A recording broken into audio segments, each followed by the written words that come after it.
Hello, everybody, and welcome back to Podcana episode 36. We come off the back of a weekend of a lot of card games. Kawa playing Lorcana, but Moyen playing One Piece. Moyen actually had a pretty impressive finish. Moyen, you can talk to us a little bit about that. You were just telling us the story of how much money you lost. So I got 18th out of 2,500 players, and I made like, let's say 5k plus in prizes. But one more win was like 35k, so it was another very painful loss in the end. But overall, I'm very happy with the result. Mm-hmm. Kawa, your Lorcana tournament? Yeah, went over to Manchester with Raven again last weekend. Super fun. Much smaller event than Moyen's event. There was only about 43 people that participated, which was actually a lot less than the last major one I went to. But I ended up coming third, which I was also super happy with. I think when you get a good result like that, going into one of like the next events, you probably feel a little bit more confident. So as I approach the big like European Vienna event, which I believe is in 2 weeks, I am feeling a lot more confident. I think I understand the meta a lot more, and I just played against a lot of different types of decks. But yeah, it was a lot of fun. Learned a lot about the new meta. Have a lot for once. I'm the person that has a lot to talk about Ruby Amethyst, I think, which is quite funny. Yeah. What deck did you play? I played the Aggro Ruby Amethyst deck, which I felt was quite favored in the mirror match. I did sub out a card, that specific one being Teeth and Ambitions. I subbed it out for You Can Fly, which is a card I haven't really seen run in any other types of decks. It was okay. It was honestly, for the majority, for 90% of the tournament, I was like, this card's dog shit. Why is it in my deck? But it helped me once or twice, mainly being able to play down to your 3/3 Madam Im Snake to then trade into the opponent's Minnie Mouse Surfer, the evasive. But overall, I think the tournament was interesting. I think the top 8, it was 6 Ruby Amethyst, 1 Sapphire Steel, and then 1 Amethyst Steel. And that Amethyst Steel player was the only person who beat me throughout the tournament, besides when it went to the end. So like, I lost my very first game to Amethyst Steel, and I was like, well, this is how this tournament is going. But I pulled it back, which I was pretty happy with. I just also have to mention, Brendan, I hope you know that, you know, we played top 8, I made top 4, they all asked to split, and I said no. I still lost, but I said no. Yeah, that's I was funny. the only one. Someone actually got like pretty pissed off that we said it was cowardice. And it's like, obviously we're kind of memeing we say it's cowardice, but I genuinely don't like splitting for multiple reasons. One, it is cowards. No, I'm kidding. The main reason splitting sucks is because it's often not sanctioned by the tournament organizer, and you have to trust the integrity of the other players in the top 4 or top 8, which is fine. That's fine. Most of those people, 99% of the time, it's going to work out fine. Sometimes it won't. Very rare, but that's going to be unfortunate. The other time, even when it does work out, the reason why it sucks is often prizes aren't paid out immediately, and if you're the one who didn't win and you've decided to split, now you have to spend weeks, months, 6 months, 1 year chasing down this person asking for your money. It's just a terrible experience. So that's the main reason I don't like splitting. Is I haven't played too many tournaments where the amount of money I could get by prize splitting would be worth the headache of asking someone for my money for weeks, if not months on end. It's just like it's like its own job. It sucks. Mm-hmm. But I'm happy that you. I mean, the thing is, like, splitting is just it's whatever. I think it's very different in events like this, personally. Yeah. Like once it gets to OP and stuff, and there's actual money on the line. Like I'll give you my honest reason why I didn't want to split. Right, I made it to top 4. These 3 players were like, yeah, let's split, and even the organizers were like, yeah, it's up to you. And I'm like, well, I know I'll be the villain if I say I'm not going to split, but I'm not going to split because I was there to play. I wanted to play it, and I also felt I was like. It's an interesting situation, right? The top 4 was all Ruby Amethyst. Yep. And I was playing the deck that beat Ruby Amethyst. So I felt like fucking ultra favorite. I was like, if I lose, I lose. But I felt like I had a high chance of winning. And ultimately, I didn't really care. I think I for coming third, I got like 12 packs and my packs were shit. I honestly couldn't care if I got 3 enchanteds or if I got nothing, because I was there to play, and I think that's the reason why I was hoping most of the other players were there to play as well. Like, it's the whole thing that you were talking about, Brendan, right? It's like, oh, some people just go to try and get this plus EV, and I understand, like, when it gets to, like, a high competitive level, but at this, like, I guess you could call it, like, a semi competitive event. It's like a pack. Everyone should be, but everyone should be there to, like, practice anyways. I feel everyone should be there to improve. and that's ultimately what I took from the event, right? Yeah. I wasn't there to be like, oh my god, guys, I won 2 boxes. If I won the event, I would have been like, I won the event because I played well and I brought a good deck, you know? Glory. The only splits that I deem somewhat acceptable is if the winner still gets significantly more than the loser. Even those I'm not a big fan of, but there can never be a split that makes the game not worth playing, because that ruins the entire tournament. And especially if, let's say, the tournament streamed and there's people watching, and suddenly they're watching a game that like no one cares about. So that's also really bad. For us it was kind of fun because we were making jokes about it, because the big extra prize you got for top 16 on the One Piece tournament was an uncut sheet of all of the alternate art cards, which is extremely valuable. It's the one that went for like 25k, and then it's like, oh, do you want to split? We just cut the uncut sheet. Yeah, which would make it significantly less valuable than the pieces on their own.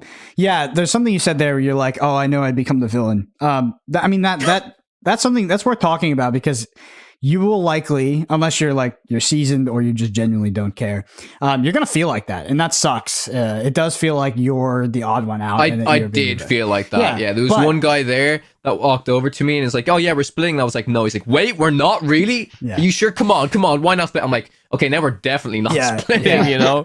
Yeah. The only advice I can give is just fuck them. You know, it's just like, I mean, it's you should not be a villain in that scenario, but people will.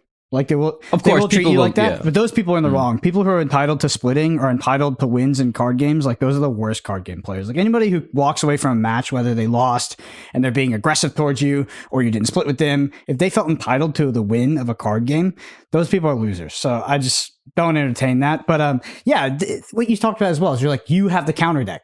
That's totally reasonable. There was one time. Yeah, exactly. It was a Flesh and Blood tournament. It was a big tournament, 500-600 players. It was the calling after nationals, and my friend is playing. He's locked for top 8, and he goes up and he plays against another player who they like know of each other. And this other player's like, "You should concede to me. You should concede to me because I'll get top 8 and you'll just get a lower seed. First of all, you want the higher seed. Second of all, that player, the other player, the one who wasn't locked for top 8, is playing the counter deck to his deck. He's the only person. It's illegal. You cannot let someone win. It's the only deck he doesn't want to see in top 8. It's just like, that's totally reasonable. It's like, if I let you in top 8, you'll beat me. So yeah, he won, and he was like really angry, didn't concede. And he's just like, I don't know, all that stuff is so silly. I prefer to just not deal with it, to be honest. Like, I'm just like, I don't know. I just wish it wasn't so political and people weren't so entitled sometimes. It really ruins the competitive spirit. I don't mind people asking, but I mind it when they don't accept a no. Yeah. Like a respectful no. You're not entitled to anyone splitting or letting you win. Yeah. Even.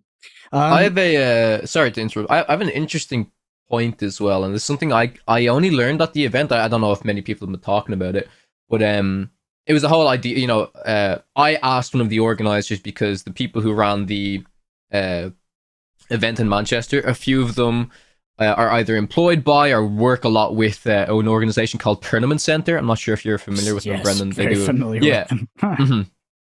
So basically, I was like, okay, do we know any actual rules yet about when an OP comes in and stuff, and if IDing is going to be an actual thing, right? Because some card games permit it and some card games don't. So one thing they said, that this is an individual, or maybe it was a group of people, I'm not 100% sure, but they were trying to push for the idea of instead of IDing, you'll understand this more, Brennan, instead of IDing, when it gets to the top 8, whatever matchups happen based on seeding, then it's not random for who goes first, if that makes sense. So a higher seed player will go first. Does that make sense to you? Because I was a little bit confused on it. Okay. Yeah, that's how we do it in One Piece, and I was seed 7, which was another reason why I would never split, because basically almost everyone I face, I will be able to decide who goes first in game 1. Yeah. How do you feel about that, Brendan? You think that's something that you would like to see added to the game? So is it saying I kind of got lost. So if you make top 8, your seed doesn't matter, it's still random, or it's not random?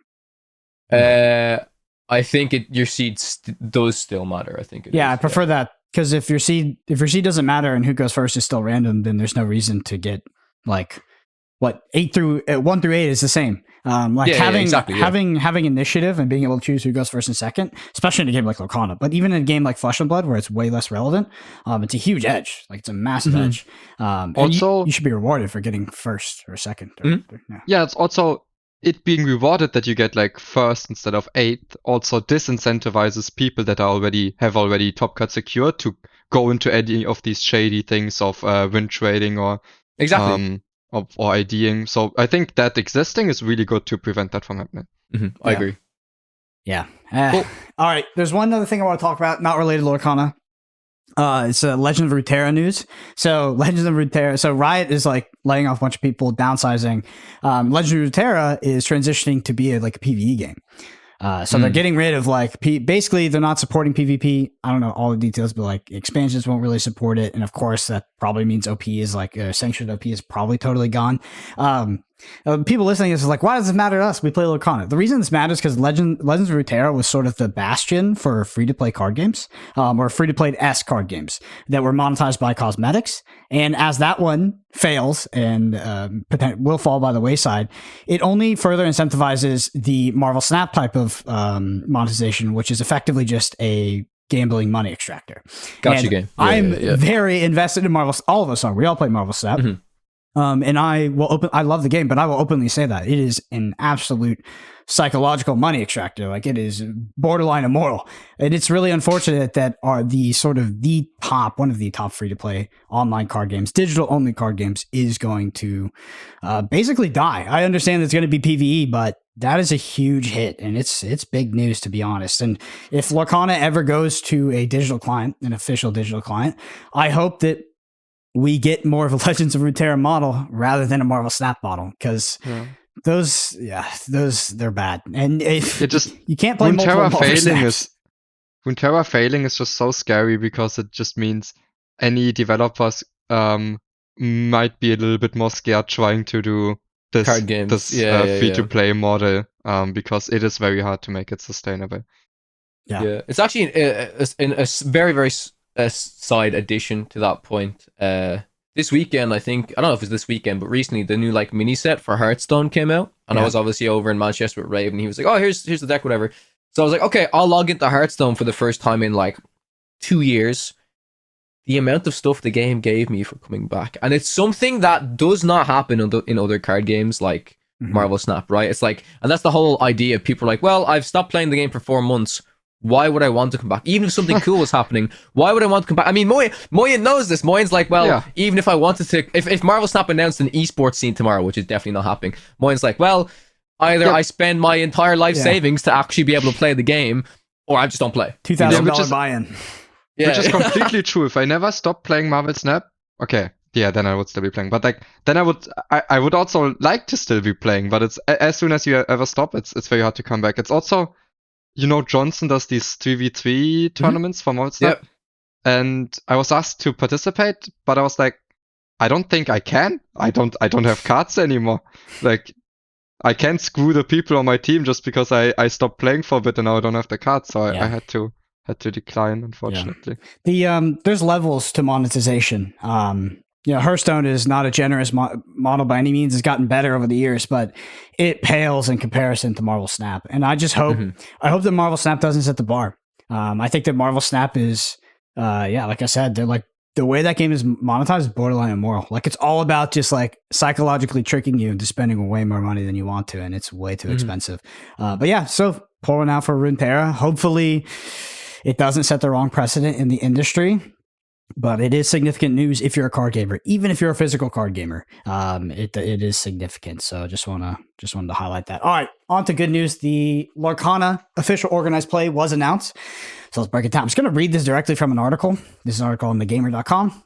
The Disney Lorcana Challenge will include events ranging from local tournaments to regional championships, cultivating an invite-only world championship in 2025. So that's not this year. The challenge begins with regional level challenge events. Those who win at this level will qualify for the North American or European Championship, so no Asia, planned for the 2024 holiday season. These are regional finals, and the top performers will be playing for invitations to the 2025 World Championship, which will be happening as a part of as a part of a wider open event. So this is literally the Flesh and Blood model, by the way. You have an invite-only tournament, but on the same weekend you have an open tournament, so we can all go there and have a good time. Ravensburger has also committed that there will be additional chances to qualify for the championships to be announced at a later date.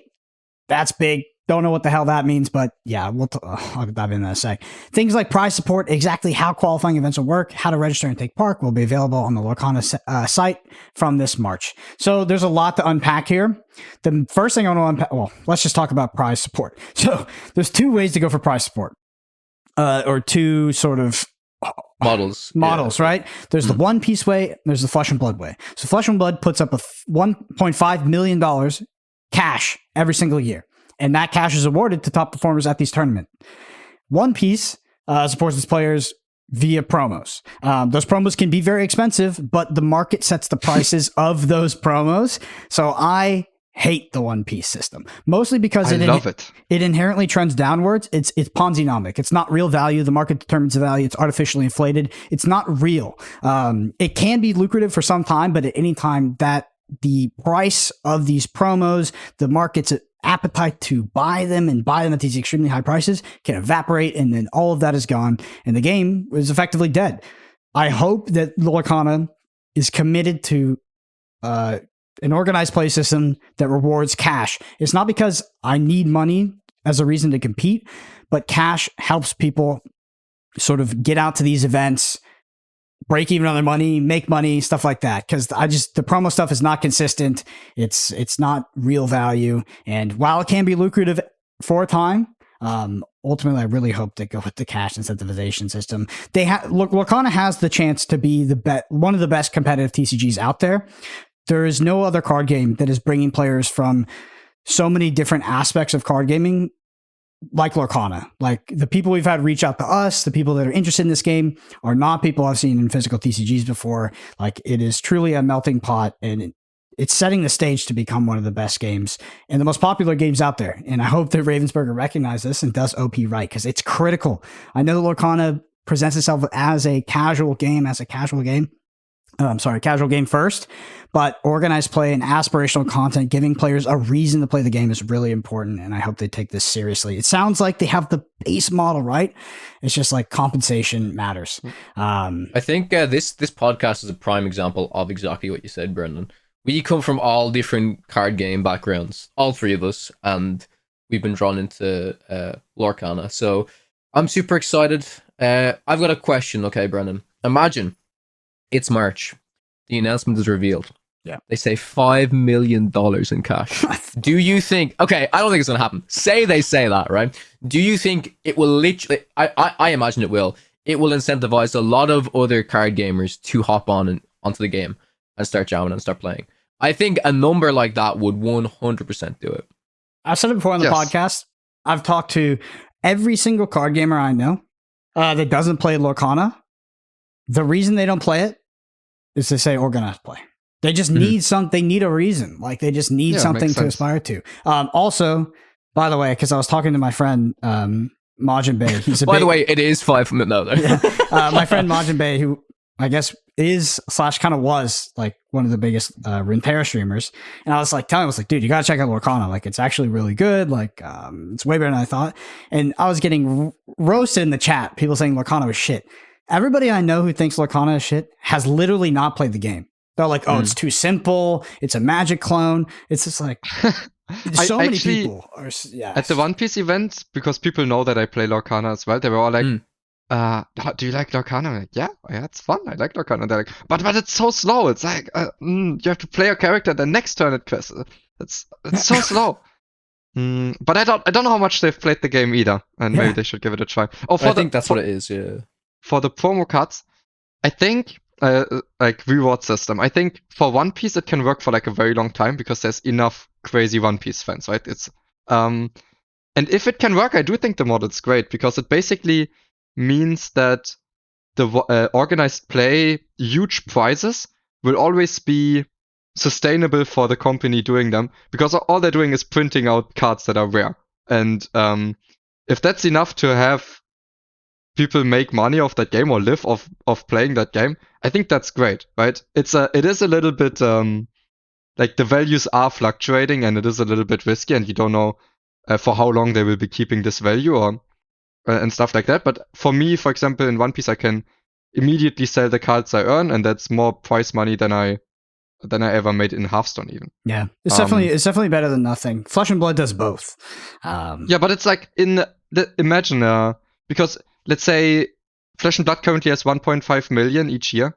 I mean that is expenses that they will have to think about. And the company at each point they can decide, oh, we actually don't think the competitive circuit is making enough money to warrant us putting this much money into it.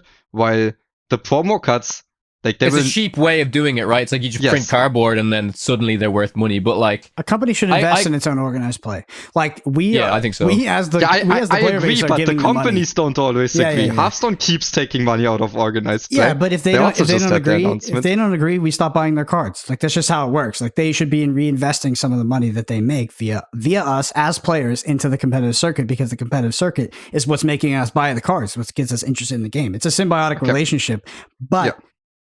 You know, if Bandai, the One Piece publisher, is, taking out $1 million of dividends and they're like, oh, we just chose this really sustainable way to compensate an organized play system, that's maybe not as appropriate as if they literally need to do it to survive. I think both systems are better than nothing. Don't get me wrong. I really do. Yes. It's basically, in general, I would probably prefer actual money as well. It's just, I think that a card game that has promo cards that are worth as much as their prize money is just like a very, very safe game for a competitive future, because it doesn't cost them anything. They will never not give promo cards. But what sets the cost, if you don't mind me asking, right? So it's like, which that's a valid question though, right? Yeah. No? What sets the cost of anything though? It's the same thing, right? It's just demand. It's just demand. Yeah. I mean, I guess One Piece cards have lots of demands, and then they print a few promo cards that are so rare that they have extreme value because they're still so it's pretty much like whatever. It's like, okay, if you win the One Piece World Championship and only one person gets this one rare card, I guess they fucking said it. Yeah, whatever. Like, yeah, it makes sense. So for example, we had European Championships. First two go to Japan as well. Mm-hmm. But top 16 got this uncut sheet that goes for like 25,000. The top 3 got a card that only top 3 at these these like national level championship events get, and it's estimated around 100,000. So I don't know. That's and the company doesn't have this cost. It's just that's bizarre. Man. You guys got to be careful. I mean, I hope that One Piece maintains these levels, but Flesh and Blood was in those kind of price ranges at one point. Like I've sold promo cards that I won in the top 8 of Flesh and Blood, which I also got money for. I also got money from that tournament. But I sold promo cards for over $20,000. 3-4 years into the game now, some of those promo cards are worth 25% of the value that I sold them for, 10% of the value I sold them for. Like these things can bubble up and they can evaporate pretty quickly. So I hear a lot about how I should be keeping all these promo cards because they're only going to go up in value. No, but as soon as I'm getting a decent price, all my cards are gone. Do not listen to those people. They don't know what they're talking about. They might be right in 1 year, in 2 years they might be right, but they're only right because they got lucky. Do not listen to them. Every single other game has gone the opposite way. In Hanover, where I top fought, I got a serial Shanks, which is only like printed 1,000 copies of, and at the time, it went for like 3 to 4K, and now it's going for 8K. Yeah, so it's just very tempting to maybe wait a little bit. Do not listen sometimes. to them. I sold my promo, like I said, for around 20K. At one point, it spiked up to 25, 30K. Now it's probably worth 8K or less. Yeah. Don't be that guy. Just look. It's a card. It's actually worth nothing. It's actually worth absolutely nothing. It's just like the market has determined that it's worth this ridiculous value, and that can evaporate so quickly. It's insane. So yeah, absolutely sell those promo cards. Anyway, last thing I want to talk about here, or the other thing I'll talk about. I love this, qualifying locally to the regional championship. I don't know if that'll be done via some sort of ELO system. If you don't know how ELO works, it's basically you have like a rating system. You win or lose in matches. There's a K value. So what a K value means is like if you played at your local game store, you could only win or lose like 4 points. But then if you played at the nationals, you could win or lose 64 points, right? It decreases the variability of a match win and loss based off the prestige of the event. The one thing I'm concerned about here, it says these are the regional finals, and the top performers will be playing playing for invitations to the 2025 World Championship.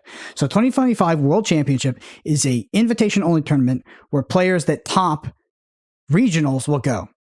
I actually really don't like that system because the only way to qualify is basically via one tournament. I like there to be like a circuit that you can, to minimize variance, right? When it's a single tournament, it doesn't feel as consistent.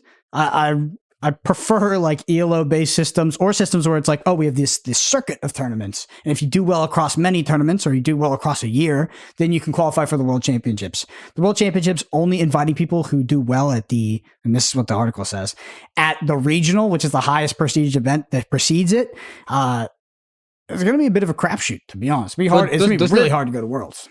Doesn't it say, now I could be wrong and it doesn't actually really specify, but it'll say Ravensburger is also confirmed that there'll be additional chances to qualify for the championships. Exactly. But when it says for the championships, like that doesn't specify, is that for the NA championships and EU ones, or is that for the world championships? Yeah, you know? I'll say you're right. That's a good that you pointed out. I am speculating, right? I'm speculating based off what the article said that the Worlds is like invite only. So hypothetically, if Worlds was invite only and you can only gain that invite via regionals, that's a pretty rough system. I hope that there are additional layers to qualify on top of that, because Worlds should be a very prestigious event. It should be invite only, but there should be plenty of ways to qualify if you're willing to put the work in, if you're willing to put the effort in. If it's only top performers from one specific huge ass tournament, then it's very spiky and doesn't really reward consistency. And then maybe it can lead to these situations where maybe the best players still don't have the greatest chance of going to Worlds, and then someone who spiked that tournament is going there instead, and it doesn't feel the most rewarding. For example, in One Piece we have 2 slots as Europeans, and it was just the top 2 players from this exact tournament with 2.5k players. It's not very easy to get there.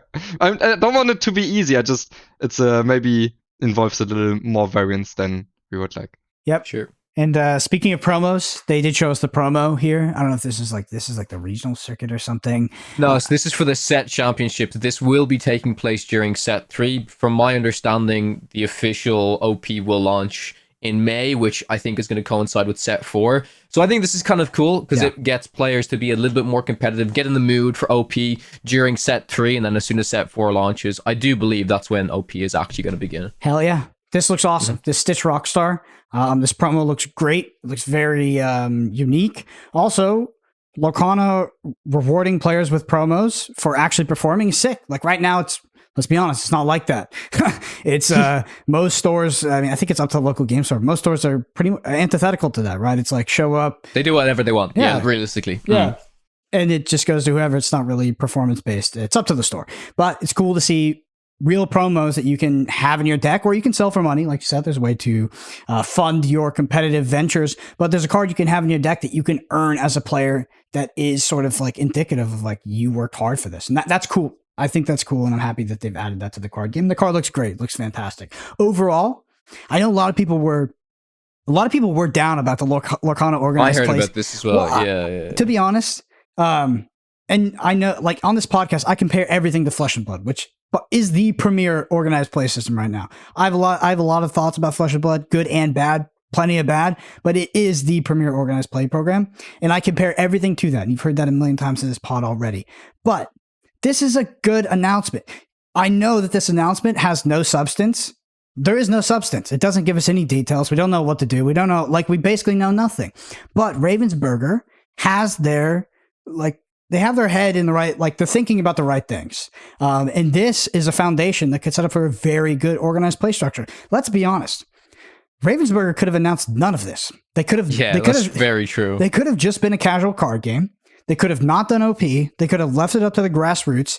And the game, I don't think... They could have still made money. I think it still would have survived if there was no OP. I think the game would probably die off eventually in the hyper-competitive TCG market that exists now. But like I'm happy with this, and I think I'm super cynical. I'm very cynical. I'm very critical. Like I feel like I set a high bar for organized play. This is a good announcement. I know there's no details. I know that this means virtually nothing. Right? These tournaments could have zero prize support. They could be One Piece level of like you have to use a bot to get in or something because they're hyper competitive. But But it's a fantastic announcement. This is like the best thing that's happened to Lorcana, because people don't understand. For like the past year, we've been like, will there be organized play? Will there not? This is a firm yes. There will be high level organized play.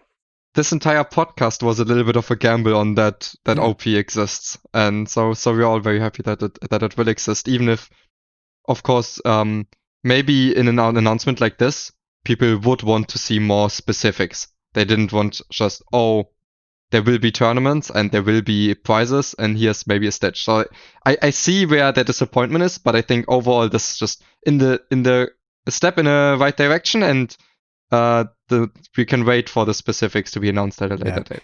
Yeah, people are just like, oh, this is the announcement of the announcement. I'm like, at least there was a fucking announcement, you know? I don't think people understood that prior to this announcement, we existed in a reality where it's like, will we ever have a chance to play this game competitively? Like, there was no answer to that. It was, who knows? And this is absolutely... It's actually before, right? Because like they already told us last year that, it would be announced in January. And I think, yes, I do think maybe people had their expectations too high. But honestly, hearing that there will be a World Championships and there's going to be regionals and nationals is insane. Is exactly what we want, you know? And I will announce here, I've never played a World Championship of any card game. And I'll see you there, my boys. big dream. I'll see you there. So.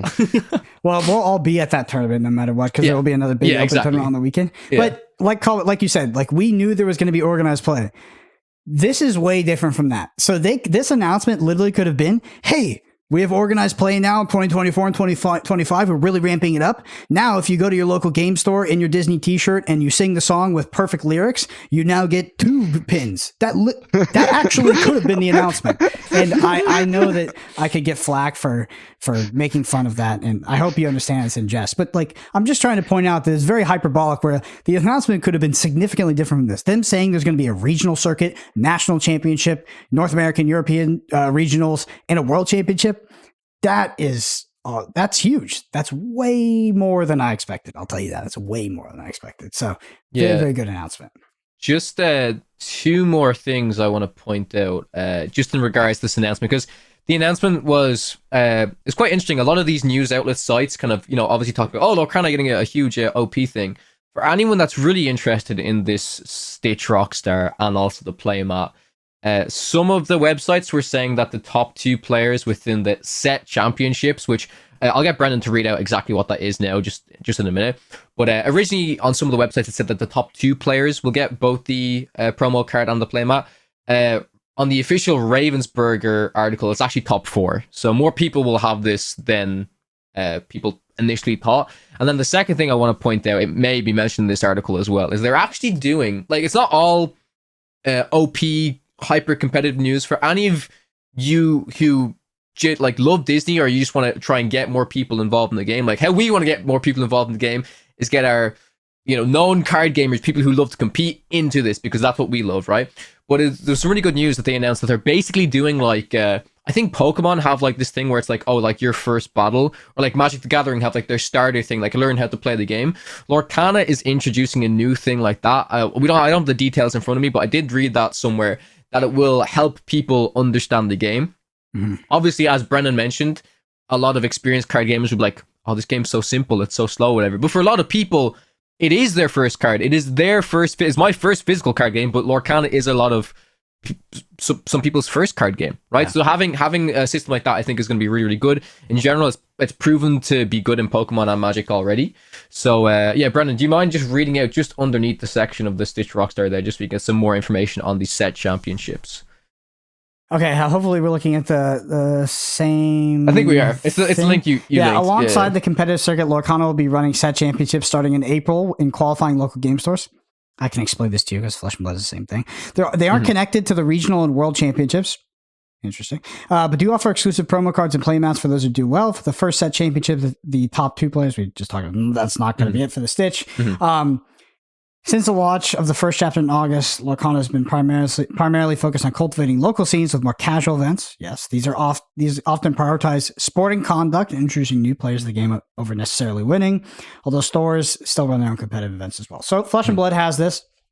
It's called like Road to Nationals. The top players actually do qualify for nationals in Flesh and Blood, but basically like qualifying local game stores, people that actually host weekly events are rewarded because they're given these events. And yeah, there'll be, depending where you live locally, there could be 3 of them in a season, 4 of them. You can fly to them. For instance, in Flesh and Blood did these, and they were supported by playmats and promos. What it was equivalent to the Stitch Rockstar promo, actually a little bit harder to get. It only went to first. My first Road to National season, I won 5 in a row, and I sold each promo for $2,000. Woo! Yeah. And by the Pretty way, good. just for Moyen too, those promos are worth, well, they're actually worth more now, but they went down significantly in price at one point. It's like, Moyen, I got you. Should've Wait, held on to that. I got myself. They did go up in price because they never reprinted them when they were supposed to. Like you thought that they were going to do them for the next Road to National season. They're like, actually, we're getting rid of this promo, and it looks really good. So, yeah, that was like a super lucrative little tournament circuit for me. But I went around kind of locally. Like I went to a lot of tournaments in Texas, so Dallas, San Antonio, Houston. I went up to Kansas. I went to Oklahoma. So I went like to a few of these across. But yeah, it was really cool. And I agree. This is going to be like a way more locally to compete. To actually compete, because right now we don't have that. Your local game store might be competitive, right? They might have their, give packs to first or something like that. But ultimately, via the publisher, we have no sanctioned competitive aspect of the game right now. Yeah, it is also April, so my mistake. It's not going to launch alongside Set 3. It's pretty much towards the end of Set 3, but still like a month before official OP comes out, so it should be good. I did have a tangent, though. One thing you said, when people were saying, when someone says Lorcana is simple, I played a lot of card games. I played card games at a high level. When someone says Lorcana is simple, I immediately know they haven't played the game. Like, I actually do. Like, that's like an insane take, right? There's no way you've played the game at a high level if you think it's simple. Like, of course, the mechanics they're mechanically, the game and the rules, they're relatively simple. They're easy to understand. But Lorcana is an extremely hard game to play optimally. Like, you are faced with so many choices throughout the course of a game, especially when it comes to inking the right and wrong cards. Yeah. Like, it's insane. So it's such a weird take that so many people have. More people need to actually play the game. It's crazy. For sure. Moyen, you think this game is easy? Somewhat, yeah. At least in its current state, I think. Yeah. I don't know. I think most games, I don't know, I haven't played most card games that much, but I don't think this game is more difficult or more complex than most other card games, which is fine. I think the complexity level is fine, but I don't think it's anything crazy.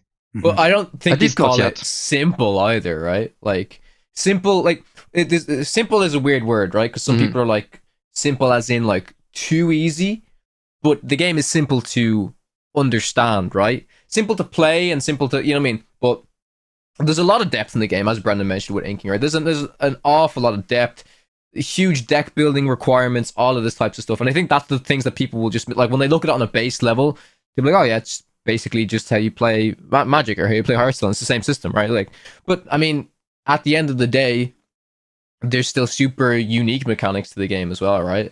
So I just think topping a major Lorcana tournament with like any reasonable number of players is very hard to do. Like, it's legitimately challenging, in that you will be beat by like players that are better than you very frequently. Like, their skill expression. Yes. Yeah. I think some people are like, oh, if I just play that game, I just beat everybody because I play Magic the Gathering. It's like insane. No, that is not the case at all. Yeah. All right, on to the Spill the Ink section. This is our listener question section. I have a lot this week. I'll see if we can get through all of them. First one is from Alpha. Well, do you want me to do it? Oh, yeah, Brennan? I forgot about that. I got you.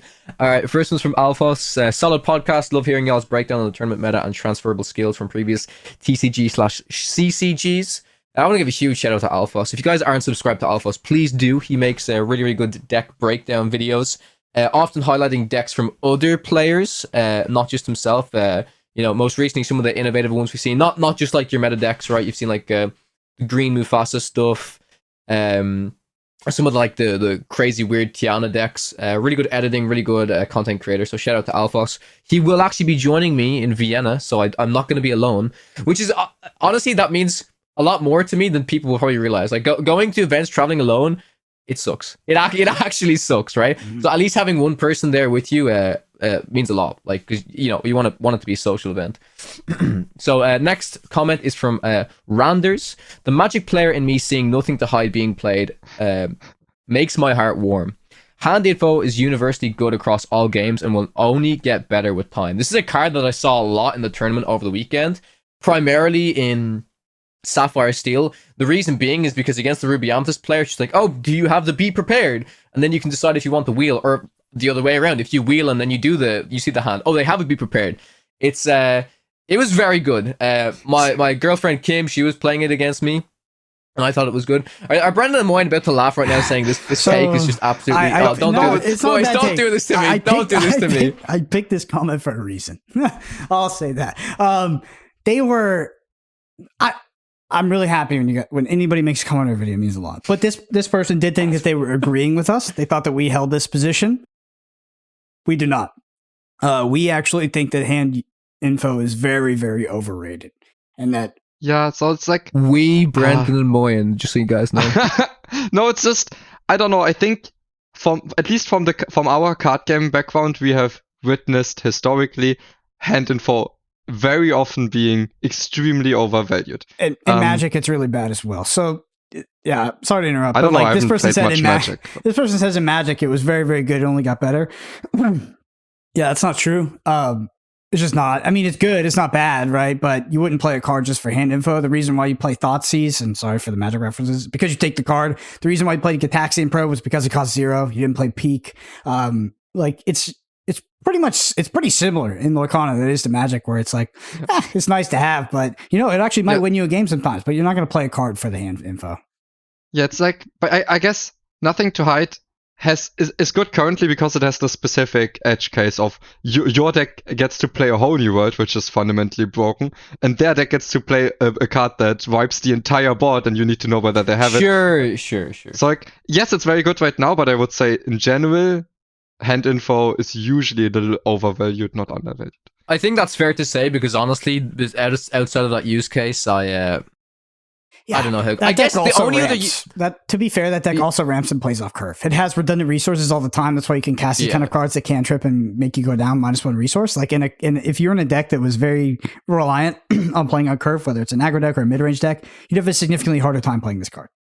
Yeah, you wouldn't be able to play a card like this in an aggro deck to see whether they have the Grab Your Sword, because like at that point you're already losing to the Grab Your Sword, and like, it's very hard to play around stuff like that. It's so funny. My mind just kind of merged the two aspects of games. So for some reason in my mind I was like, oh my god, can you ever play this card and then see if they have a card like Goat or like Bounce Things to win the game? I'm like, wait, this isn't Marvel Snap. You can't retreat. You just lose. You just lose if they have it. Like, you can see that you're going to lose. Yeah, you can. Now you can actually see that they have the cards in their hand. Yeah. The use case of this card is psychological comfort. Now I think it's fun. Now I think there's a, like you said, it's played in Sapphire because they have a lot of resources. It works out well in a certain type of matchup. Yeah. But for the most part, it is a cantrip. That's why I have some people who play it in the deck over some other stuff. I think they play more of these on less Hirams. I don't know if that's even correct. But they play, every single player says they play this card purely for the card draw. They say if they play 4 of these cards, they have a 56 card deck. Okay, so there's another card that you can actually make a choice on a card to play other than this. That's very similar. It's called Develop Your Brain. This card, which people were playing before they realized how good Nothing to Hide is specifically for that Be Prepared use case. Exactly. People were actually playing Develop Your Brain before. It's non-zero. Like, it's a non-zero benefit. But in general, Moyen and I do not think that hand info is very good. It, like, again, if it's tacked on your card, sure, I'll take it. But I'm not playing a card for hand info vast majority of the time. And I do think that it definitely does not get better over time. Like, I don't think it gets better over time. It just kind of stays. Plus, because actually, I would say the better people get at the game, the more hand info they have without playing a card like this, the better they get at making hand reads and meta reads on what potential cards are likely to be in my opponent's hand. So for that reason, I would say maybe it even gets worse when player get better and when time passes. But yeah, right now we have this edge case where it is a really good card in that deck. Yeah. Sure. All right. Next comment is from Empowered. Missed you, Kawa, but the boys did great. How do you guys recommend building skill sets? Is there a recording or note-taking process you use for self-evaluation? Brendan, you want to take this one? Because I am unsure as to how to answer this question. Yes and no. Lorcana, no. When preparing for Flesh and Blood Pro Tours or World Championships, we absolutely utilize data. We record all of our matches. We make sure we test the entire metagame. We use data to make sure we're actually testing enough matchups. And then we aggregate that data, visualize it, and draw conclusions from there. It's not the end all be all, but it's a resource. So there is some sort of note taking that we use for that especially when we're managing a lot of people on a testing team. It's really important for that to make sure everybody kind of stays on the same page. But in Lorcana, no. I don't think there's a reason to play. I would say if you don't have access to data, it is still important to, for example, record your games and show them to other players that you feel are also very good at the game, just to get a new perspective on it. Because if, let's say, you just play games on your own and self-reflect, that is already a good step. But the hardest mistakes, or like the hardest way to get better, is to actually find the mistakes that you don't think you are making, that you don't know you are making. And for that, you usually need other players that will point out some stuff that maybe you might not be seeing, or maybe you can argue about these little things with them and come to a consensus or not. But you will definitely come out a better player out of doing these things. They also say, I found that I've cracked a mulligan. For example, my games feel significantly better combined with the new Pixelborn update that shows color matchups. Yeah. Yeah, sure. I mean, the whole color matchups thing in Pixelborn I don't know how I feel about it. I think I love it. Pixelborn. I think it's good, but like Pixelborn ladder right now, it's like until we possibly see that in the official OP stuff, I don't know very much. But it's also something. Yeah, but like in OP, like it's really interesting because like the more I play the tournament, and like you'll realize this the more you play in person events as well. And we've talked about it before as well, is of scouting, or even if you play through an entire tournament, you get to the top 8, you will just know what colors are in the top 8. Maybe you will just know. Depends for the most part, for the more. Yeah. Depends if you're solo or not. Well, I suppose, yeah, for the most part, I'm not, so it probably helps. But at least in all of the events I've played so far, I know what it is, right? Because you see like if you're sitting beside a player, and especially if you're in, I don't know, table 1 to 4, and that's where you are for most of the tournament, and you're seeing a lot of players get up there, you will kind of see what the decks are, right? So, but I know we talked about this before of the idea of actually showing the inks as Pixelborn does, but as Brendan said, yes, that's not good. It's a great update. Best of 1 was annoying without that. It was annoying. There used to be in some games with like closed deck list, there used to be card games teams that had like designated scouters that were just there around the event to like scout deck lists and then tell the players what they will be facing. Team Channel Fireball, Magic the Gathering, I believe. Could be wrong. But even if you don't morally agree with that, it's in the rules. So that's why, like, scouting is just something that happens at high level tournaments. I don't care what you think about it morally, but it's an aspect of the game. Whether you like it or you don't, I personally don't. Doesn't mean I'm not gonna pretend it doesn't exist. And yeah, it's a thing. And unfortunately, in Lorcana, it's really effective because, like, if you've ever played Pixelborn Best of 1, you know how bad it can be if you mulligan for the wrong cards against the wrong matchup. So it's huge.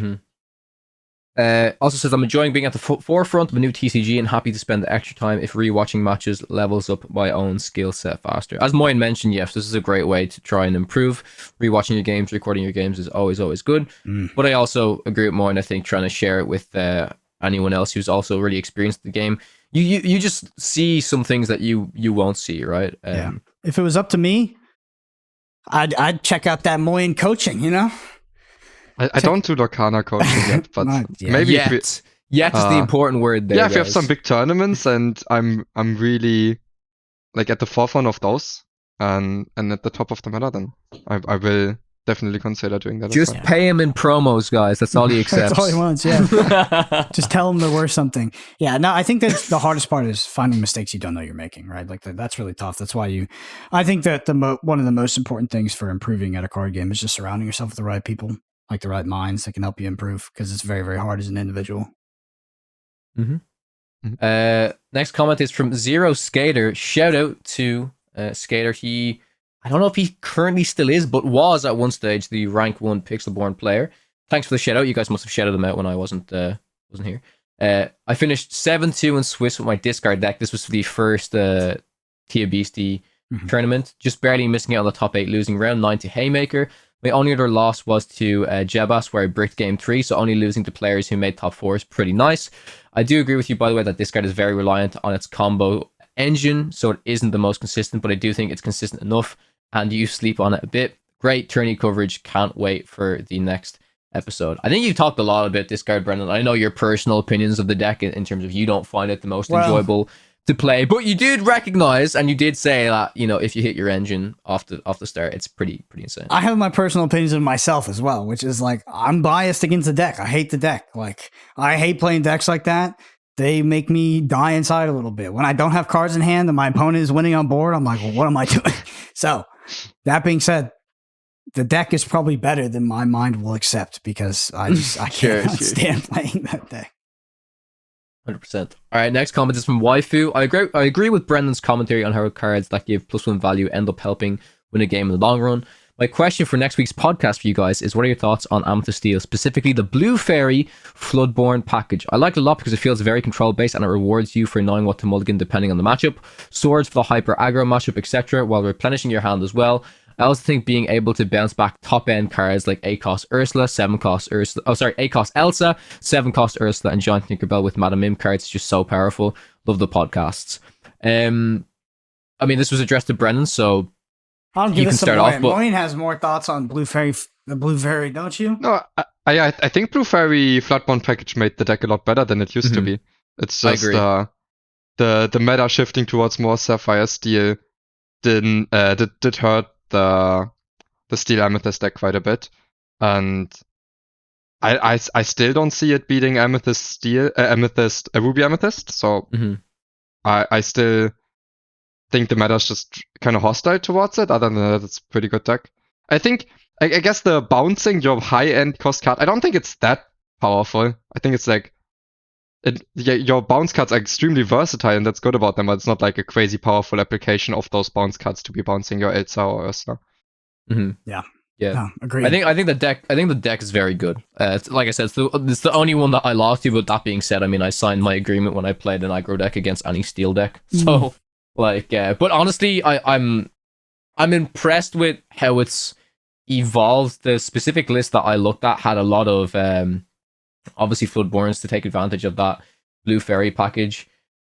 I'm going to go on a tiny bit of a tangent and just talk about Amethyst in particular. I honestly think that the best card in Amethyst, that you guys will maybe disagree with me because you've been playing the Ruby Amethyst package the longest now. I think the best card in all of Amethyst at the moment is the 3/3 Snake. 2-cost 3/3 Snake. I think it is absolutely insane. Just because it's so cheap for bouncing things, I don't think it's particularly the best for the combo of bouncing your high cost stuff.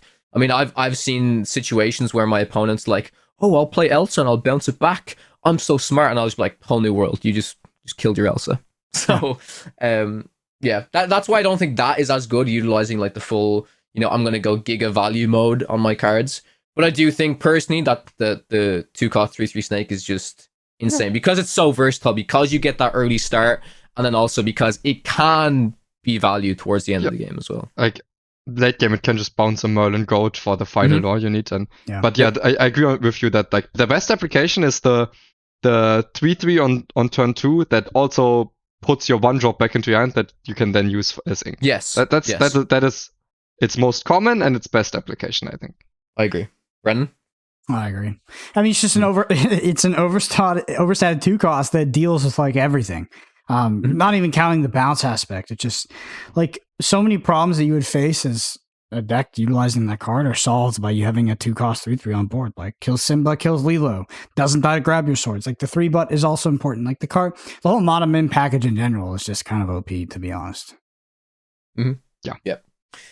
Next comment is from Shatting. How do you feel about playing Scar and Ruby Amethyst if you're going to be playing Peter Pan's Shadow?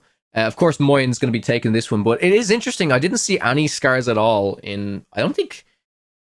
I could be wrong. In majority of Ruby Amethyst lists, I haven't been seeing too many anyways, but I think you still respect Scar a lot, Moyen, if I'm not mistaken, right? Like, the card is still very, very good, but I just don't think you play as many.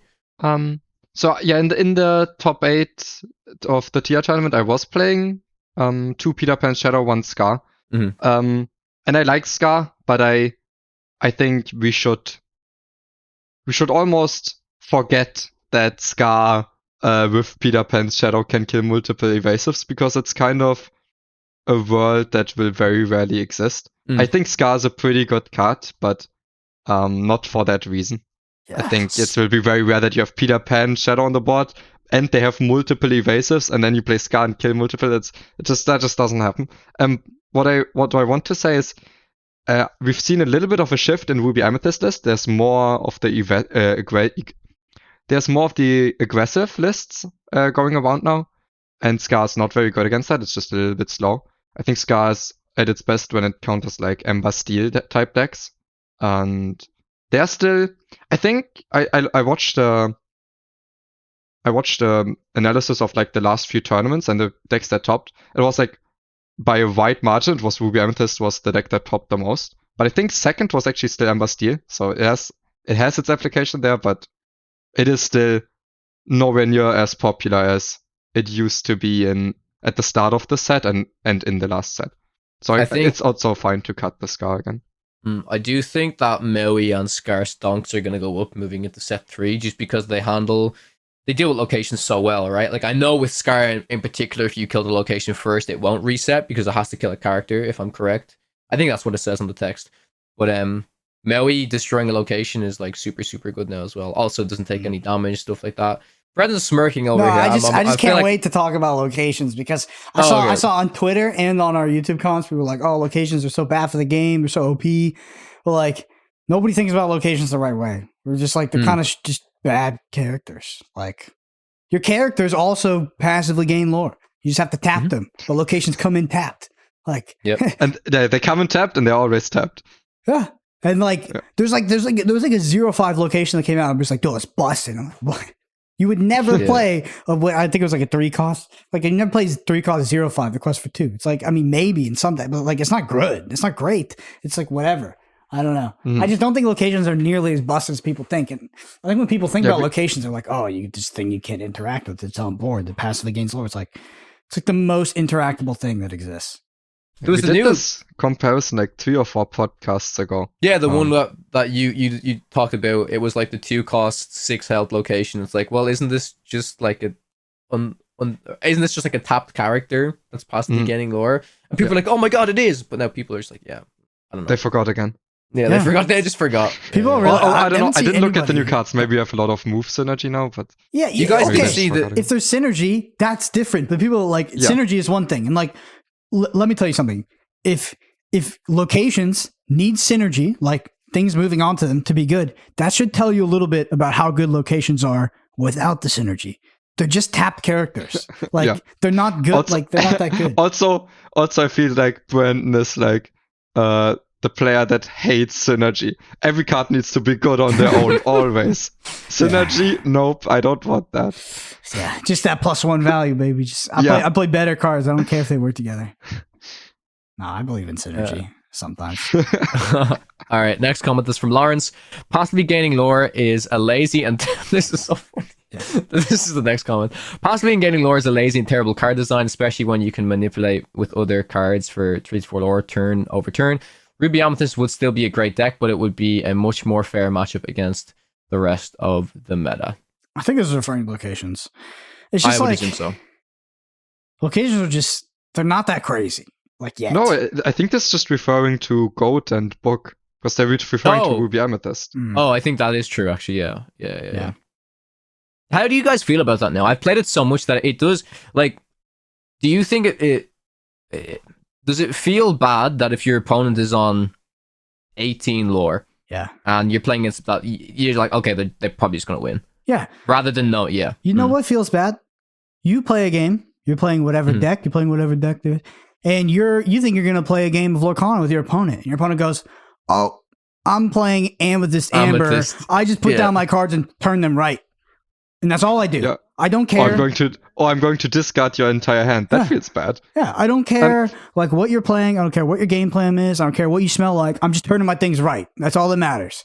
That I think feels like as long as like this clock of passive lore can be like outclocked, like you can pressure enough so that you still win the game before them. I think that's a healthy thing, and in general, I like something like this existing because it means that it makes the game a little bit faster. And I've heard this criticism a lot that the game's too slow. So at least it's a little faster in that way. And also, maybe it can enable you to know that you're going to lose a game a little bit earlier, because sometimes I think some of the worst card game experiences are when you play out a game that you know you're 99% losing. Sure. And you're like sitting there, but you're hopelessly playing for your 1%. So maybe it also has enabled some games where you know for sure you're losing, and you can actually get out of the game. It's also been the opposite situation where like I had a game in my top 4. It was game 1. I was going to lose the game, but I top decked the friends, which then I drew into a goat and I won. Yeah, I've done it before. I was like, okay, I top deck my friends, or at the end of the game, it's like I have my friends. It's like all I have to do is draw a goat plus a 2-cost mana mim. I win this game. Yeah. It's very unlikely, but I honestly, the tangent, but one thing I kind of want them to insert in the game are more things that you would put on board that stop things from questing that require interaction. Because I do genuinely dislike the aggro of Lorcana. Like it kind of irritates me because it really, the aggro decks in Lorcana, not all of them, but to an extent, the archetype just like is, I just put my things down. I literally don't care what's going on. I'm not doing combat. I'm not respecting cards. I'm not respecting you having any cards. I'm just turning everything right. And I wish there was more cards that existed where like, you put this on the board, this has to be dealt with. And until this is dealt with, it kind of slows the clock down. I just feel like that kind of doesn't exist right now. But isn't there an Emerald card that says like your characters can't quest if this is rested? Yeah, I'm not playing Emerald though. Who's playing Emerald in 2024? It's not the silver card. It was a different card. I think the best example, it's Mother Gothel. Mother Gothel. Right? And there's also, I don't even know. I haven't seen the card played once. It's like the new Dr. Facilier Evasive. It's like something about like he stops someone for questing. Well, yeah, I think the best example, and you guys have probably seen it already, like the primary thing that I did in the tournament over the weekend was towards top 8, I did start caring about my opponent's cards a little bit more. And as aggro, the only thing you really care about is like, there's no interaction, but it's like, how much do I commit to the board in case they have a clear, right? That's the most kind of interaction, most thinking you're kind of doing, right? But the biggest thing that I did, and you guys have seen it as well, is just like the Arthur, LeFou, or Madame Mim, like, bounce package, because it's just a loop. You just keep looping with Arthur, you either reset him or you bounce him back, and you just keep doing it. And then it's like, if they don't have the smash, or they don't have anything else, then that's literally non-interactable. Like, there's very few. The only decisions you're making is, okay, like, do I actually... Literally, the only thing you're really thinking about is, okay, is it worth me bouncing back an Arthur because they have some really big clear that's going to stop my loop? That way my loop is now in my hand. Or do I just keep doing it on board, but if they have the removal, then my card's dead? And that's such a minimal amount of stuff to think about, then is really required. But I guess that's kind of aggro in any game, isn't it? Or, like, I don't know. Definitely aggro in One Piece is different. Yeah, One Piece and Flesh and Blood. But like, I think I have an unfair amount of malice towards aggro in a game like that. I think it might be similar to aggro in like Hearthstone. Like Hearthstone, they're not turning right; they're just going face. But at least you have like taunt characters and stuff. Like, I don't know. I just really don't. There's no taunt for gaining lore, right? Like we were saying, the taunt for gaining lore is on turn 6 with Mother Gothel. Yeah, it's like actually in Hearthstone, the aggro decks had very interesting decisions of whether to trade or to go face. But it's a couple years ago now, I think they implemented the rush mechanic, which means they can attack the turn they played, but only minions. Yeah. And that's like the most stupid mechanic ever, because it just takes that decision away from you. It's just, because making the correct trades is a lot easier than deciding whether you actually want to trade or push some face damage. So I think aggro decks have gotten a little bit more stupid in Hearthstone. Yeah. Sure. Okay, yeah, the last comment is from user. Where do you get announcements and sign up for Tia's Pixelborn tournaments? Brendan will have it linked down in the description. The next major tournament. It was in the description for this one too. Oh, for the past video, but yeah, there's a link to their Discord in the description. Actually, there's a link to everything in the description. You don't know that. Literally everything we talk about is in the description. Click on the description right now.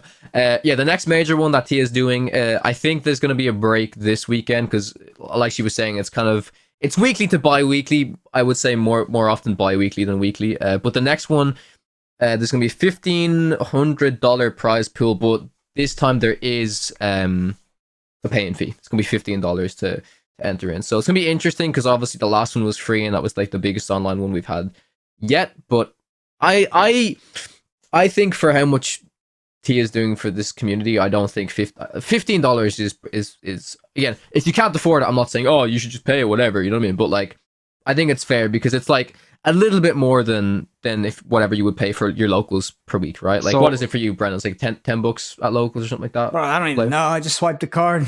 I don't even look. No, seriously, like I don't look. Like it's like what? It's like $10 to $20. It's whatever they want. Like is the price pool set or is it like? Yeah, it's set now. It's set. I think if people pay more than what's being paid out, then I think people will hate that. If people are paying more than what do you mean? Like if not all of the sign up goes into the prize pool. I think it does. Okay. There was a previous fundraising event that happened between two majors, and all of that went to the next one. So that's the way he's doing it for sure. I'm honestly okay with people profiting off tournaments. I think it's fine. Like if you can make a tournament that is attractive enough for players to play in, and it's smooth enough, and it's a good enough game experience. Yeah, but you know that if there's a tournament that says 80% of the buy-in fee goes into the prize pool, people don't want to sign up. You know what I don't like doing is playing tournaments where it's like, we have a $10,000 prize pool, fine print. If only 100 people show up, it's actually a $20 prize pool. You're like, what? That's terrible. That is definitely not what these tournaments are doing. But you should be careful for those tournaments because they suck. It's like, depending on if we actually go profitable, we're just going to cut all your pricing randomly. I've had that before. I've shown up to an event where I've paid like 30-ish euros for a thing and they promised this wild prize pool. Like, people didn't really show up, so it's like kind of shitty now. I'm like, that is, everything about that is bad.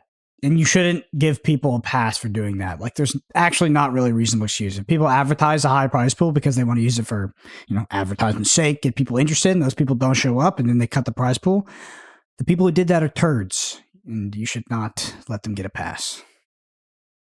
All right, on to the main topic. Yeah, okay. If you want to get your question right on next week's episode, you should just comment on YouTube. We'll get it queued up. All right, main topic is, I just want to talk about the state of the metagame real quick. There's a lot of Sapphire Steel on ladder, like back when he had T on the podcast. But I saw some responses. Like there was Sapphire Ruby everywhere, and I can't ramp anymore. What's going on? Because that Sapphire Ruby destroys Sapphire Steel. By the way, it's by far the best deck against Sapphire Steel. It's not a very good deck in general, I think. Like it's a decent deck, but it's not like one of the best decks. But it's extremely good against Sapphire Steel. If you want to beat Sapphire Steel, play Ruby Sapphire. Yeah. Good against Sapphire Steel and Amber Steel still, I think. I think it's still okay against it. Yeah, sure. And then I just want to give you the floor as well, Kawa. Talk about your aggro deck. Like, what is the matchup spread? Okay, it's good in Ruby Amethyst, but does it just lose to every steel deck? Well, I wish I could speak a little bit more because as I said, my first game was against Steel. I felt pretty bad. I lost. But then all my other games, I actually didn't play Steel, which was quite interesting because I thought there would be a little bit more. And there was a lot of blue Steel in the room, Sapphire Steel. I still feel like that matchup is fine. Mainly, I was talking to Moyen about this before the podcast, they only really run Grab Your Sword and Tinkerbells. They don't play the lower end stuff like the Storm Rage John, Strength of Raging Fire. It's much tougher against Amber Steel. But that being said, the deck can still literally crush you if they just run a smash. Like if you play an Arthur and they smash you, it feels pretty shit, right? So it's still very unfavored. Go ahead, Moyen. Yeah, so I would say against like Sapphire Steel, it heavily depends on how many copies of Smash they play. Yeah, for sure. After that, it was I did play actually one Sapphire Ruby just the most free game I've ever played. Like it's just true. Like they just couldn't keep up with the aggro. Played against the green Mufasa deck. That matchup is actually a little bit more interesting than you would think if they just kind of pop off. Fun fact, in the tournament, Raven did actually go Mufasa into Rapunzel. He absolutely popped off at one stage. So that was kind of cool. But all I will say is I don't know if I'm going to play this deck in the next major tournament. The reason I played it was because, I think we said this before, in a environment or in a tournament that you feel is going to be dominated by Ruby Amethyst in this current stage of the meta, I think playing an aggro deck like what I played it makes sense to do. If you feel like you can dodge enough steal, I think it's fine. But honestly, if you go like this next event I'm going to be playing in, there's going to be 150 players compared to 43, right? That's a huge difference. So matchup spread's going to be a lot harder. I think using an aggro deck, you can still make top cut, but I feel like it will be harder for sure. That's my take on it. I wouldn't play Ruby Amethyst if I didn't feel comfortable in the mirror as well. I think the deck is really good, but you're likely to face a lot of mirrors. And that mirror is the mirror's hard. There's variants. I think the mirror is hard. Yeah, like I played. I think the better player wins most of the time. The Ruby Amethyst. Yeah. I mean, I played against a lot of different versions of Ruby Amethyst. Some like most of the ones that ran Teeth, that was the biggest problem, right? Because like, there's Teeth, my Pinocchio sucks, like all that types of stuff. They even some players actually played the 2-cost uninkable Pinocchio that exerts. I had a lot of trouble getting by that card as well. That was super good, especially when they start doing that, then they bounce it with Madam Mim and they just fucking do it again. Like that is very, very difficult to deal with. Yeah. I would say it's because aggro is like one of its biggest strengths is that basically almost always your character quest at least once, but when you lose this, okay, they didn't quest at all and that multiple times, then it can. Oh, it's very bad. Yeah. But overall, I actually do agree with you, Brennan. I think some people could play that aggro deck and still lose like really, really hard. I think you just have to understand what you're doing, and it comes down to the better player inking the correct cards. Like I feel like I had a matchup against a really good control Ruby Amethyst deck that it was going to be really hard. I did actually 2-0, but yeah, I spent very long playing aggro, and usually I'm just like spamming cards, if that makes sense. So, yeah. I don't know. It was interesting. It was the experience of playing an aggro Ruby Amethyst list was it was just really interesting. It helped me a lot more than I thought it would originally. I thought it was going to be spamming cards, but I really respect the matchup still now. It was not as easy as I thought. That's my final thoughts. Yeah. All right. Last thing I want to talk about here is a spoiler. I will remember to put it on screen. I will. For you on YouTube. Anyway, it is an Amethyst card. It's called the Sorceress Hat. It's an item. It costs 2, can be inked. It says incredible energy. Tap. Pay 1. Resource. Name a card, then reveal a top card of your deck. If it's a name card, put that card into your hand. Otherwise, put it on top of your deck. That's some interesting card design. Card design. I know it's not very good. I know it's not good. Yeah, but that's interesting. It's like bad until we get stuff where we know the top card of our deck. Yes. But we already have that, but then trying to combine it. I mean, we've Scry Squirrel, we've Scry Ursula's Cauldron. We have yeah. I mean, this would be pretty nasty with Ursula's Cauldron. Let's be real. You play an Ursula's Cauldron on curve. You're in a control mirror match. Your opponent doesn't have steel, so they can't blow up your thing. You're just okay. And Sapphire, because everyone plays Judy Hobbs. Yeah. All right, perfect case scenario. No, but if you play as a Cauldron, it's pretty nasty. Like you're drawing a card for 1 resource. Have you seen the new card as well? Howling Mind's a good friend of ours. He actually brought a Amethyst Sapphire deck to the tournament because he always brings different stuff. So he wants to like shake it up and stuff like that. There was a recent Sapphire card reveal. I'll have to try and pull it up. If I'm not mistaken, it's an item card that when a character quests... I got you. Aurelian... You know what it is? There it is. Jesus Christ, the name. Aurelian Gyro Sensor. It's an item in Sapphire, cost 2, can be inked. It says Seeking Knowledge. Whenever one of your characters quests, you may look at the top card of your deck, put it either on the top or bottom of your deck. Okay. How do you find it? Wait, he said okay like he likes it. No, I mean, this also works with the hat. Yeah. That's why I said Yeah, okay. but this you need the thing to quest though. Cauldron's just like, oh, you just activate it. That's Yeah, but you can do it multiple times. That's true. Which isn't very strong. Yeah, but you can't tap the hat multiple times, Wait, right? what the? Yeah. I didn't even think But you about can, that. like, Okay, Put so it bottom until you find one you like, and then you draw it with the turbo through your deck. This is a great combo card potentially. Wow. Yeah, I do think if this there's like an OTK card where we need to find the combo, then we just put the non-pieces to the bottom. That's how we find our goat when we're really searching for our goat to win the game. So I think this card is actually bad, but it is really cool because you can turbo through the deck. But yeah, I mean with Cauldron, Sorceress is very good. Speaking of breaking the meta, speaking of OTK, you guys see the Ruby Sapphire OTK deck? Don't talk to me about this deck, bro. Don't talk. Why not? Yo, It plays fucking Dinner Bell, bro. I can't take this deck seriously, bro. I mean, let's look past the Dinner Bell. Nah, I can't look past it, Brendan. I'm sorry. I can't. It is cool. It is cool. The combo deck is super, super cool. I think I played against it once on Pixelborn. I was like, what the fuck is this aerial card? And then I was like, oh shit. I lose. Yeah. Yeah. Yeah. Yeah. What do you think about it? Did either of you play against it, or is your first? No, but it looks pretty bad, but kind of fun. But imagine if it has the Aurelian gyro sensor. Then it can find the combo pieces. Is it better though? Like, I feel like this deck plays more items than it does characters. Every time aerial quests, you can look at the top card of your deck. Phonetic did say that he broke the meta. Oh shit. Yeah. Huh? Phonetic was saying I was so hyped for this deck. I haven't played the deck yet, so the deck could actually be fantastic.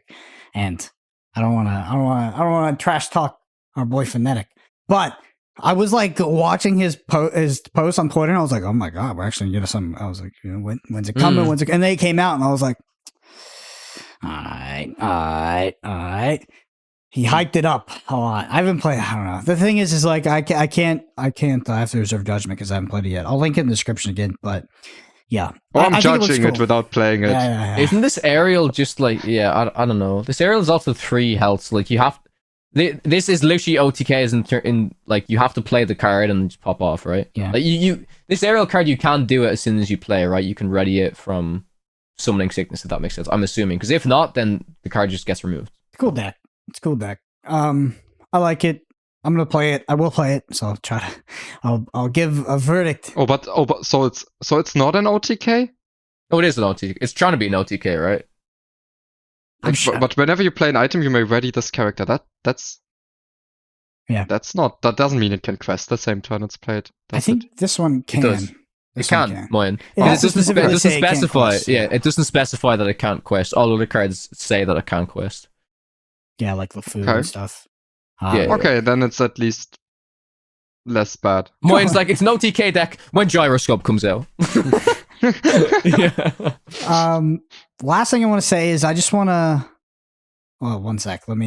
Last thing I want to say is that there was a card that, we talked about in spoiler season. We got a lot of flack for. A lot of flack. Which one? Dinner Bell. And I want to remind all of you out there. This card is terrible, and you all are crazy. Okay, but some people play a few copies in Ruby Sapphire. No, they do. That's wrong. No, they do. But Brandon's just saying, no, please don't. You can't have a 4-cost uninkable item in your deck, and then you have to pay 2 on top of that and tap it to kill your own character. But in Ruby Sapphire, you have a lot of resources. Oh my god! Wait, does it kill the character? Yeah. Wait, I thought it just sacrifice it. Oh, I thought it just drew depending on the damage. It's so much worse than I thought. Yeah, but sometimes you can like trash it. Yeah. Like on specifically Maui. Yeah. Like, you don't care that much. It can be okay, but overall the card is bad. I think this is like one of the worst cards that has ever existed in the game. It's so ridiculously overcosted. Actually, first round in TS tournament, I lost to the fat Goofy. They just jammed the Goofy, and I couldn't remove it. I'm so excited for this spoiler season because I feel like we may have gotten a little bit more respect this time. I hope. I hope so, but I think we did pretty well overall with the evaluations and every predictions. single spoiler, like every single time we talked about spoilers last season, we were getting roasted. Roasted.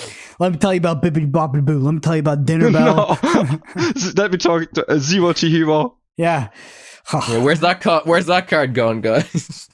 Yeah, we were getting roasted. So maybe I don't know if we'll get them all as correct this time, but we'll try. We love spoiler season. We love. Hopefully, we get our own spoiler soon. That'll be sick. That would be sick. Hopefully, it doesn't suck. Because if it sucks, I'm not going to say anything nice about it. I'm gonna say it sucks. We need a good card for spoiler season. We need a good card. Awesome. All right. Well, great episode, guys. We'll keep our ears to the ground in terms of the metagame. We'll try out this meta breaking OTK deck. I'll give it a shot, and I'll come back next week and give you my thoughts. But overall, it's a good time to be playing Lorcana. The announcement is good. I know it's underwhelming if you're like, oh, I want all the details, but trust me, this is a really good announcement. Could have been a lot worse. Competitive play is going to be a thing in Lorcana, even if they don't put up $1 million, which if they don't, shame on you, Ravensburger. But if they don't, like, we're still going to have high level competitive Lorcana. We'll be traveling the world to these tournaments. Like, there's a bright future here. This game is bringing more people together from different card games than I've ever seen before. It's approachable. And yeah, the future genuinely looks bright. So I'm very, very excited. And yeah, it's a good time to be playing Lorcana. That's all I can say. Can I give a final shout out, by the way? And I encourage everyone to do this if you see any of us. The amount of people at the Manchester event that said, I love your podcast. That obviously, that means the world. That's a really, really nice thing to hear. So if any of you met me in Manchester, please comment down below. Tell me you watched the episode. And I hope to see you guys at more events, for sure. And if you disagree with our take on Dinner Bell, tell us in person as well. Your take is you're so trash. No, but seriously, I haven't been out to any like big Lorcana, but if you do ever see one of us and you do want to come up and you're like, oh, should I be bought? Always come up. It's like it's actually probably one of the most special things that ever happened with a podcast like this, and it's like words cannot describe how much those things mean. It might seem like it might be burdensome or we're busy, but definitely come up. It means a lot. It's truly a special experience. Anyway, if you listen to this podcast, you enjoy it, the one thing you do is leave us a review on Apple Podcasts or Spotify. Again, anything we talk about in this podcast, it's in the description below. All the links you need. All the resources. By the way, I've been having a bug with Dreamborn.inc. Every time I link a deck, it says unsaved deck. I don't know what's happening. It looks like a cache issue, so I just post the list in text form. If anybody knows a way to solve that issue, let me know. It's been haunting me for months now. There's a video version of this on YouTube at youtube.com/@Podcana podcast. Hit the subscribe button there. We're over 1K subscribers, on our way to 2K, which is huge. We're all on Twitter, BrendanAPG, Kawa Tech_CG, and Moyen_HS. Thank you all so much for listening. We'll see you next week.